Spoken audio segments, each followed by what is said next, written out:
का हृदय तो उद्वेग की आग में जलता है, किंतु आंखों से अश्रु वर्षा होती रहती है। इस प्रकार वह जलता भी है और भीगता भी। प्रस्तुत पंक्तियों में इस दशा का वर्णन देखा जा सकता है। अंतर उदेग दाह आँखिन प्रवाह आंसू, देख अटपटी चाह भी जनी देह है। सोई बुन जागिवो हूँ, हंसिबो न रोइबो हूँ, खोय खोय आप ही में चेतक रहनी है। इस प्रकार कवि घनानंद हृदय की अनुभूति का चित्रण करते हैं अपने काव्य में। उनका प्रेम जो है वह भावना की अनुभूति का प्रेम है। अब अगला जो शीर्षक है घनानंद के विरहानुभूति के वर्णन से संबंधित, वह विषय है प्रिय की निष्ठुरता। घनानंद का प्रेम विषम प्रेम है। वे सुजान के प्रति जितने उत्कट प्रेम से भरे हुए हैं, उतनी ही निष्ठुरता एवं निर्ममता वह दिखाती है। प्रिय की यह निर्दयता निष्ठुरता घनानंद को अपने मार्ग से टिका नहीं पाती। वे उलाहना देते हुए कहते हैं कि तुमने पहले तो मीठे मीठे बोल सुनाकर मुझे अपनी प्रेम जाल में फांस लिया, और अब इस प्रकार से हृदय को जला रहे हो। यह कहाँ का अन्याय है? कहीं ऐसा न हो कि तुम्हें भी मेरी तरह जीवन में बेचैन होना पड़े। और अपनी इस पीड़ा को वे कुछ इस तरह व्यक्त करते हैं। भय अति निठुर मिटाए पहचानी डारी, या ही दुख हमें जग लागी हाय हाय है। तुम तो निपट निर्दयी गई भूल सुधी, हमें सूल सेल निशो क्यों भूल भुलाए। मीठे मीठे बोल बोली ठगी पहले तो, अब जिए जाड़त कहो दो कौन न्याय है। सुनी है कि नाही यह प्रगट कहावती जो, काहू कल पाए है सो कैसे कल पाए। मतलब वे वाहना देते हुए कहते हैं, पालम के स्वरूप कहते हैं सुजान से कि तुम मुझे इस तरह से तड़पा रही हो, तो तुम्हें भी इसको भुगतना पड़ेगा, तुम भी मेरी तरह तड़पोगी। अगला शीर्षक है अंतर्वृत्तियों की अधिकता। घनानंद के विरह में मनोवेगों की प्रधानता है तथा हृदय की तेज तड़प एवं वेदना को वे अपने काव्य में व्यक्त करते हैं। वे अन्य रीतिकालीन कवियों की भांति शास्त्रीय पद्धति पर विरह निरूपण नहीं करते हैं, बल्कि मन में उठने वाले भावों का यथातथ्य चित्रण करते हैं। उनका हृदय व्याकुलता की आग में जलता रहता है। अंग प्रत्यंग विरह विकल होकर उबलते से रहते हैं। प्राण निरंतर विरह वेदना में तप्त होते रहते हैं, और इस कारण वे धैर्य धारण नहीं कर पाते हैं। अपनी इस दशा का वर्णन वे इन पंक्तियों में करते हैं। अंतर आँच उसास तचय अति, अंग उसीज उदेग की आवसा, ज्यों कहलाए मशोसन उसंक्यों, मुँह कहो सुधरे नहीं ध्यावस। प्रिय को पाने के लिए वे क्या नहीं कर सकते। यदि प्रिय की प्राप्ति संभव हो तो वे धरती में भी धंसने और आकाश को भी चीरने के लिए तत्पर। यहाँ लाक्षणिक अर्थ यह है कि प्रिय से मिलन के लिए वे असंभव को भी संभव कर सकने की सामर्थ्य रखते हैं। जो घन आनंद ऐसी रुचो तो कहाँ बस है और प्राण निपीड़ो, पाऊँ कहाँ हरि हाय तुम्हें धरती में धसों के आकाश से चीरो। अगला है शीर्षक, वह है उपालंब भावना। घनानंद एक निष्ठ अनन्य प्रेमी थे, जबकि सुजान ने उनके प्रति निश्चल प्रेम भावना नहीं दिखाई। इसीलिए घनानंद उसके प्रति उपालंब भाव से भरे हुए हैं। इस उपालंब में उनका उत्कट प्रेम भाव व्यंजित होता है। वे प्रिय को कपटी विश्वासघाती निर्मोही हृदय कहते हैं और स्वयं को दीनहीन दुखी एक निष्ठ प्रेमी बताते हैं। प्रिय सुजान के व्यवहार की आलोचना करते हुए और उसे उलाहना देते हुए वे अपने हार्दिक उद्गारों को शब्दों में व्यक्त करते हैं, काव्य रूप में व्यक्त करते हैं। वह कुछ इस तरह है। क्यों हंसी हेरी हरियो हियरा और क्यों ही के चित चाह बढ़ाई, काय को बोल सुधासन बैननी चैननी मैननी सैन चढ़ाई, सो सुधि मोहिए मेघन आनंद सालत क्यों हो कढ़े न कराई, नीत सुजान अनीति की पाठ इते पर न जानिए कौन पढ़ाई।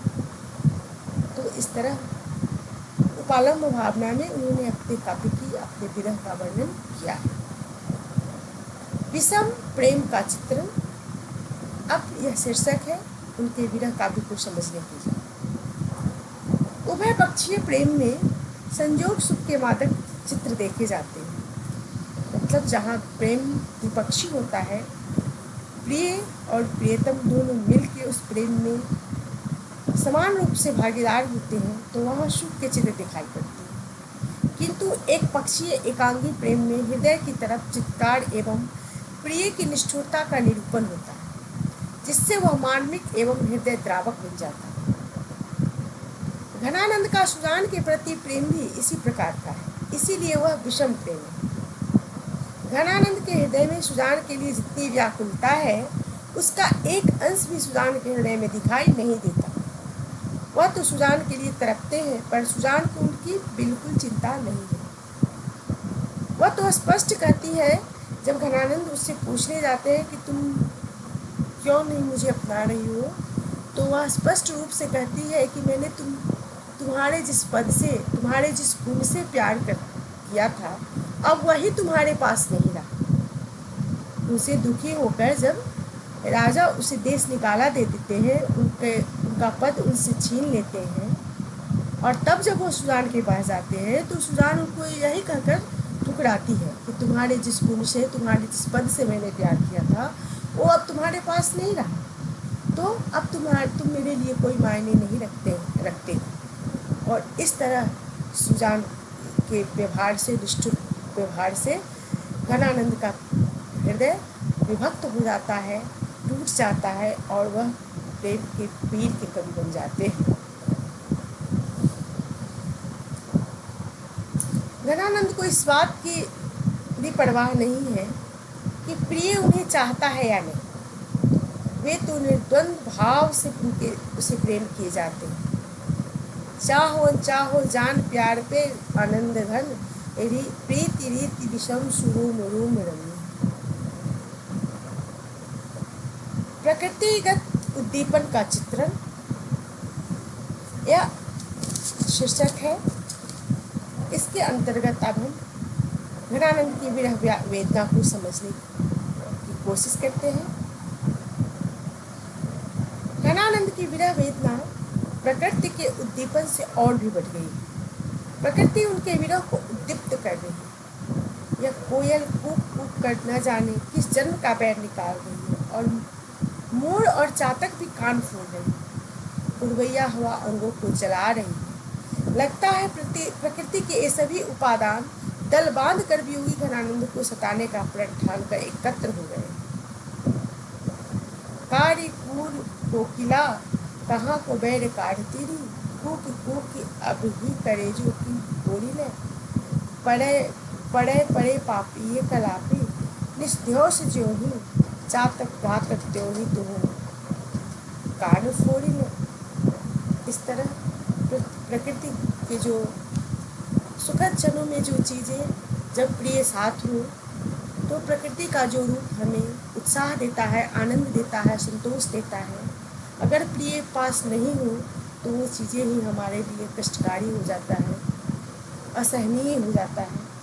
ठीक वही स्थिति घनानंद के साथ भी है। उनके विरह वेदना को हम अब संदेश प्रेषणीयता इस शीर्षक के अंतर्गत समझते हैं। विरही प्रायः प्रिय के पास अपनी एक विरह वेदना का संदेश प्रेषित करने के लिए किसी न किसी की खोज में रहता है। वह चाहता है कि कोई मिले जिससे के माध्यम से वह अपने हृदय की बात अपने प्रिय तक पहुंचा पाए। घनानंद ने बादल को अपना संदेश वाहक बनाकर यह अनुरोध किया है, उस विश्वासघाती सुजान के आंगन में मेरे आंसुओं को ले जाकर बरसा। प्रेम की यह कैसी उत्कट परिस्थिति है, कैसी चरम है, प्रेम का यह कैसा चरम है। घन आनंद जीवन दायक है, कछु मेरी यो पीर ही ये परसो, कबहू का विशास सुजास के आंगन मुँह असुवनी भूले बरसो। इसी प्रकार वे पवन से यह आग्रह करते हैं कि प्रिय की चरण रज लिया, मैं उसे अपनी आंखों से लगाकर शांति पालूं। वे कहते हैं, ए रे वीर कौन तेरो सबे और कौन पीरी, तो सो और कौन मने ढड़को ही पानी दे, विरह बिथा की मूरी आखिर मेरा हो पूरी, पूरी तीर पायन की हा हाने घनानंद के विरह में वासना की गंध तनिक भी नहीं है। उनका प्रेम सात्विक है, वासना से परे है, उसमें कामुकता रंच मात्र भी नहीं है। वह पूरी तरह सात्विक, उदात्त एवं दिव्य है। उसमें पवित्रता एवं आध्यात्मिकता के दर्शन होते हैं। उसमें हृदय की गहराई है, मनोव्यथा का सहज एवं सुसंग चित्रण है तथा विरहोत्कारों का स्वाभाविक कथन है। निसंदेह घनानंद के विरह वर्णन में एक पावनता है तथा उसमें हृदय पक्ष की प्रधानता है। अपनी सात्विकता, उदात्तता, सरलता एवं आध्यात्मिकता के कारण घनानंद का विरह वर्णन हिंदी में सर्वश्रेष्ठ माना जाता है। उनका विरह स्वानुभूति पर आधारित है। वे अपनी अनुभूतियों को लिपिबद्ध कर रहे हैं। इसीलिए दिनकर जी ने घनानंद के विरह पर टिप्पणी करते हुए कहा है, वे अपने आंसुओं से रो रहे हैं, किराए के आंसू से। मतलब काव्य में जो उनकी करुणा दिखाई देती है, उनकी पीड़ा दिखाई देती है, उनके आंसू दिखाई देते हैं, वह दिखावा नहीं है, वह वास्तव में उनके हृदय के उपकार है, उनके अपने आंसू हैं, उनके अपने कष्ट हैं, उनका अपना दुख है। इस सात्विकता एवं उदारता के कारण ही घनानंद को यदि विरह सम्राट कहें तो यह अतिशयोक्ति नहीं होगी। इस तरह से घनानंद को प्रेम के पीर का जो कवि कहा गया है, यह उपनाम ऊपर सटीक कायम होता है। वह अपने उनके चरित्र में यह चित्रित होता है।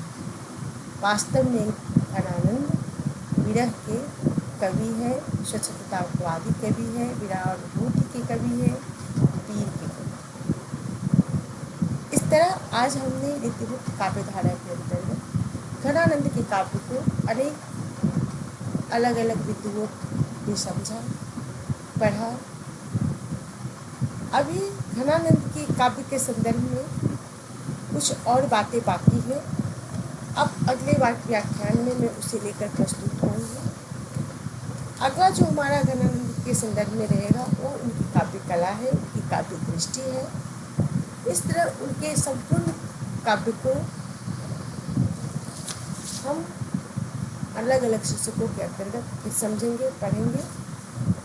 तो आज का व्याख्यान समाप्त होता है।